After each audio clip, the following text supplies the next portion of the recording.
Hello everyone, I am Khushboo Tak and welcome to all of you आपका अपना channel Shiksha mission.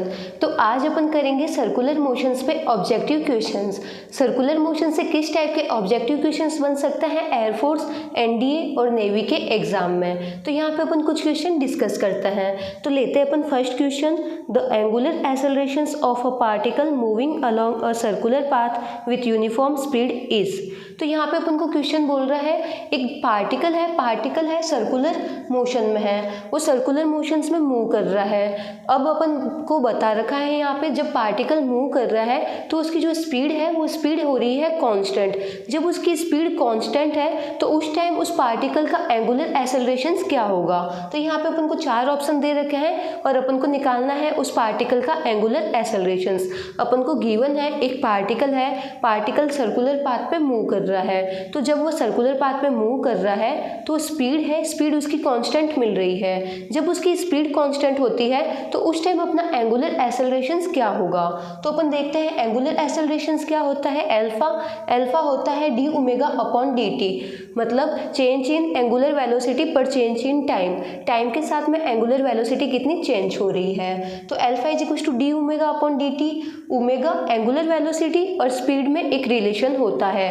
v is equal to होता है are omega. तो यहाँ से अपन ने ओमेगा निकाल दिया, omega is equal to v by r.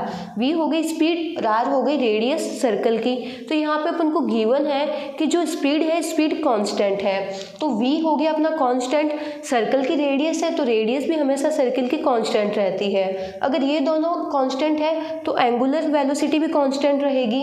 तो यहाँ पे अपन को D omega upon d T क्या है, चेंज इन एंगुलर वेलोसिटी पर चेंज इन टाइम के साथ में एंगुलर वेलोसिटी कितनी चेंज हो रही है। लेकिन यहाँ पे अपन देख रहे हैं एंगुलर वेलोसिटी अपन को मिल रही है कांस्टेंट, मतलब एंगुलर वेलोसिटी चेंज नहीं हो रही है। तो यहाँ पे डी ओमेगा की वैल्यू हो जाएगी 0।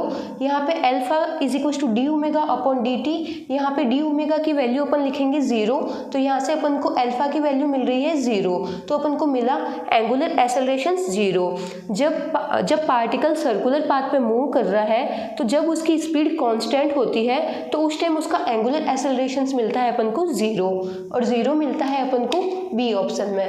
तो option B is correct answer. Next question देखते हैं। तो नेक्स्ट क्वेश्चन है a particle move in a circle of radius 0.5 metre with a speed that uniformly increase.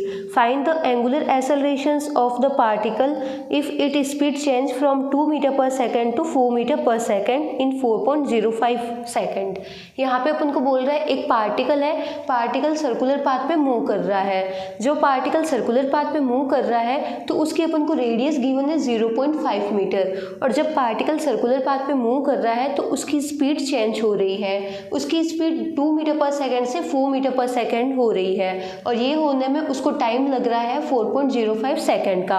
अब यहाँ पे अपन को निकालना है एंगुलर एक्सेलरेशंस कितना होगा। एंगुलर एक्सेलरेशंस का रिलेशंस होता है लीनियर एक्सेलरेशंस के साथ में AT is equal to alpha into are.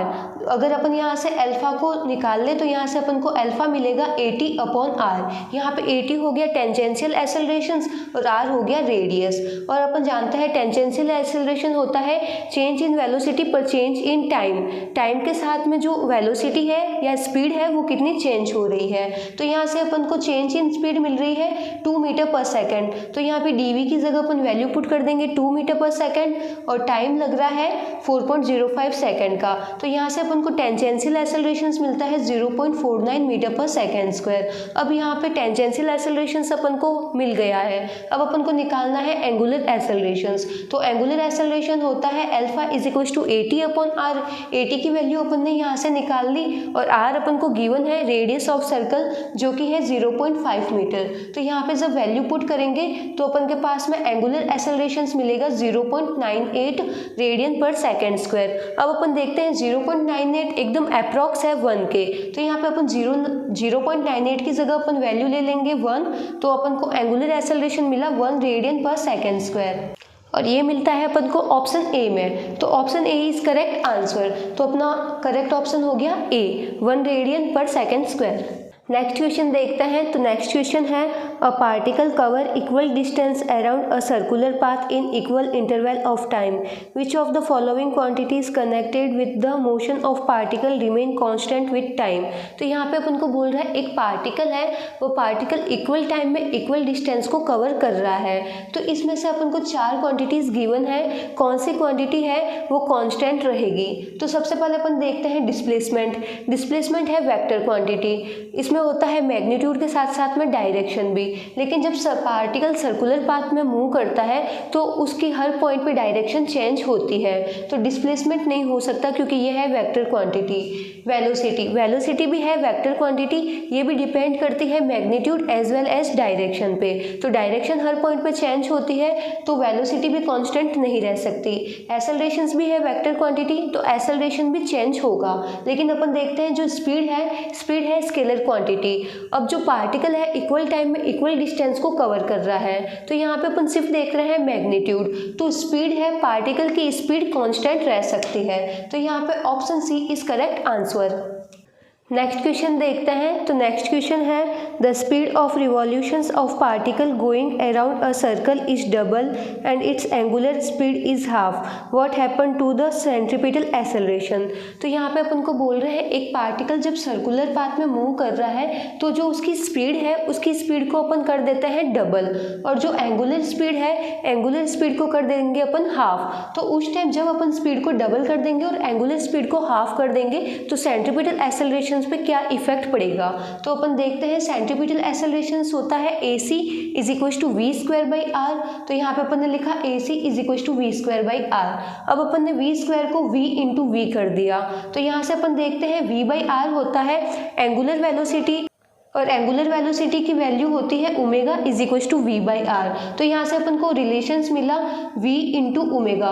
AC की जगह अपन को रिलेशन मिला AC is equal to v into omega, जहाँ v है स्पीड और ओमेगा है एंगुलर स्पीड। अब यहाँ पे अपन देखते हैं, अब अपन कर रहे हैं स्पीड को कर रहे हैं अपन डबल, तो अपन ने एक नया कंपोनेंट ले लिया v dash is equal to 2v, और एंगुलर स्पीड को भी अपन कर रहे हैं हाफ। तो यहाँ पे अपन ने एक नया कंपोनेंट ले लिया omega dash is equal to omega by 2। तो यहाँ से अपन सेंट्रीपिटल एक्सेलरेशंस का रिलेशन देखते हैं v dash is equal v dash into omega dash. अब v डैश की जगह वैल्यू पुट करते हैं अपन 2v, और ओमेगा डैश की जगह वैल्यू पुट करते हैं ओमेगा बाई 2।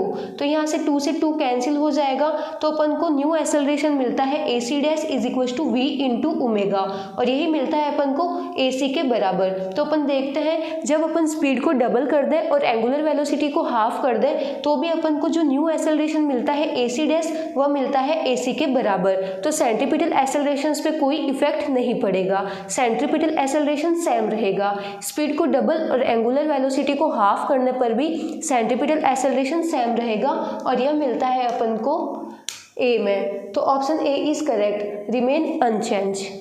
नेक्स्ट क्वेश्चन देखते हैं। तो नेक्स्ट क्वेश्चन है a body moving in circular motion with constant speed has constant. First option है ए वेलोसिटी, सेकंड ऑप्शन है एक्सेलरेशन, थर्ड ऑप्शन है काइनेटिक एनर्जी, और फोर्थ ऑप्शन है डिस्प्लेसमेंट। तो यहाँ पे अपन को बोल रहे हैं एक बॉडी सर्कुलर पाथ पे मूव कर रही है, सर्कुलर मोशन में है, तो उस टाइम उसकी स्पीड कांस्टेंट है। जब उसकी स्पीड कांस्टेंट होती है, इसमें से कौन सी 4 क्वांटिटी अपन को गिवन है वो भी कांस्टेंट रहेंगे। तो यहाँ पे अपन देख रहे हैं जो वेलोसिटी है वो है वेक्टर क्वांटिटी, और जब भी पार्टिकल सर्कुलर पाथ पे मूव करता है तो उसकी हर पॉइंट पे डायरेक्शन चेंज होती है, तो वेलोसिटी तो उसकी कांस्टेंट नहीं रह सकती, वेलोसिटी चेंज होगी। एक्सेलरेशन भी है अपनी वेक्टर क्वांटिटी, एक्सेलरेशन भी चेंज होगा, क्योंकि एक्सेलरेशन 2 तरह के लगता है, एक होता है टेंजेंशियल एक्सेलरेशन, एक होता है सेंट्रीपिटल एक्सेलरेशन। तो डायरेक्शन चेंज की वजह से सेंट्रीपिटल एक्सेलरेशन आता है, तो डायरेक्शन हर पॉइंट पे चेंज होती है तो सेंट्रीपिटल एक्सेलरेशन चेंज होगा। फिर देखते हैं अपन डिस्प्लेसमेंट, ये भी है वेक्टर क्वांटिटी तो ये भी चेंज होगी। फिर देखते हैं अपन काइनेटिक एनर्जी। काइनेटिक एनर्जी का फॉर्मूला होता है हाफ mv², जहाँ पे v होती है स्पीड। तो यहाँ पे अपन देखते हैं जो स्पीड है वो कांस्टेंट है, m है मास, तो पार्टिकल का मास भी कांस्टेंट रहता है। तो ये दोनों ही क्वांटिटी अगर कांस्टेंट है तो काइनेटिक एनर्जी कांस्टेंट रहेगी। तो यहाँ पे अपन को option C is correct answer, अपन को कांस्टेंट क्वांटिटी मिलती है काइनेटिक एनर्जी। नेक्स्ट क्वेश्चन देखते हैं। तो नेक्स्ट क्वेश्चन है a small sphere is attached to a cord and rotate in a vertical circle about a point O. If average speed of the sphere is increase the cord is most likely to break at the orientation when the mass is at. अब यहाँ पे अपन को बोल रहे हैं अपन के पास में एक पार्टिकल है, उस पार्टिकल का मास है m। अपन ने उस पार्टिकल को बांध दिया एक धागे से और अपन उसको सर्कुलर पाथ में मूव करवा रहे हैं। तो अब अपन को बताना है कि वह पार्टिकल कौन से पॉइंट पे आएगा, तो उस पॉइंट पे डोरी के टूटने के चांस ज़्यादा है। अपन पार्टिकल को ऐसे मूव करा रहे हैं सर्कुलर पाथ में, तो वो पार्टिकल अगर कौन से A पॉइंट पे आता है, B पॉइंट पे, C पॉइंट पे या D पॉइंट पे, कौन से पॉइंट पे जब आएगा तो उस टाइम डोरी के टूटने के चांस ज़्यादा होंगे, मतलब उसमें तनाव ज़्यादा होगा। कौन से पॉइंट पे तनाव डोरी में ज़्यादा होगा, तो अपन देखते हैं जो पार्टिकल है, पार्टिकल सर्कुलर पाथ में मूव कर रहा है। जब पार्टिकल अगर C पॉइंट पे होगा, अगर C पॉइंट पे होगा तो अपन देखते हैं जब भी पार्टिकल सर्कुलर पाथ में मूव करता है तो उस पे सेंट्रीपिटल फोर्स लगता है, वो लगता है अंदर की तरफ, और सेंट्रीफ्यूगल फोर्स लगता है, वो लगता है बाहर की तरफ। अगर यहाँ पे पार्टिकल की जगह अगर अपन यहाँ पे खुद को एज्यूम कर लें और अपन देखें अपन खुद अगर सर्कुलर पाथ में मूव कर रहे हैं तो अपन को लगेगा अपन पे बाहर की तरफ एक फोर्स लग रही है, उस वजह से अपन को लगता है जब अपन सर्कुलर पाथ में मूव कर रहे हैं तो अपन बाहर की तरफ फिक्स जाएंगे, तो वो लगती है सेंट्रीफ्यूगल फोर्स, वो होती है हमेशा आउटवर्ड साइड में। सेंट्रीपिटल फोर्स होती है इनवर्ड डायरेक्शन में और सेंट्रीफ्यूगल फोर्स होती है आउटवर्ड डायरेक्शन में। तो यहाँ पे सेंट्रीफ्यूगल फोर्स लगेगी बाहर की डायरेक्शन में। और अपन देखते हैं जब पार्टिकल पॉइंट C पे है तो उसका जो मास है, मास की वजह से उसका होगा वेट, और वेट हमेशा लगता है डाउनवर्ड डायरेक्शन में, तो इसका वेट लगेगा नीचे की तरफ mg। सेंट्रीफ्यूगल फोर्स भी लग रही है बाहर की तरफ, वो मिल रही है अपन को mv²/r। अब अपन देख रहे हैं कि जो पार्टिकल है, पार्टिकल जिस स्ट्रिंग से बंधा हुआ है, जिस डोरी से बंधा हुआ है, तो डोरी में आएगा तनाव, तनाव की वजह से आएगी टेंशन। तो यहाँ पे अपन देखते हैं जो टेंशन है वो लग रही है अंदर की तरफ, तो यहाँ पे अंदर और बाहर के फोर्स को मैनेज कर रहा है, अंदर का जो फोर्स है वो बाहर के फोर्स को मैनेज कर रहा है। तो यहाँ पे पॉइंट C पे अपन देखते हैं टेंशन तो लग रही है अंदर की तरफ, वो बराबर है mg + mv²/r के बराबर। अब जब पार्टिकल पहुँचता है B पॉइंट पे तो अपन देखते हैं टेंशन तो हमेशा लगती है अंदर की तरफ और सेंट्रीफ्यूगल फोर्स लगता है बाहर की तरफ, और यहाँ पे जो पार्टिकल का वेट है वो वेट लगेगा हमेशा डाउनवर्ड डायरेक्शन में, तो वेट हो गया इसका mg।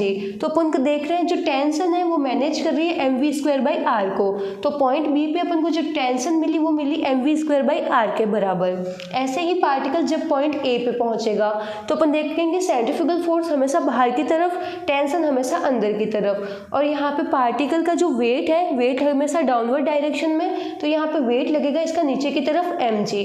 अब अपन देखते हैं A पॉइंट है, A पॉइंट पे अपन देखते हैं टेंशन प्लस mg ये दोनों मिलके मैनेज कर रहा है सेंट्रीफ्यूगल फोर्स को mv²/r को, तो यहाँ पे अपन देखते हैं टेंशन प्लस mg हो गया mv²/r के बराबर।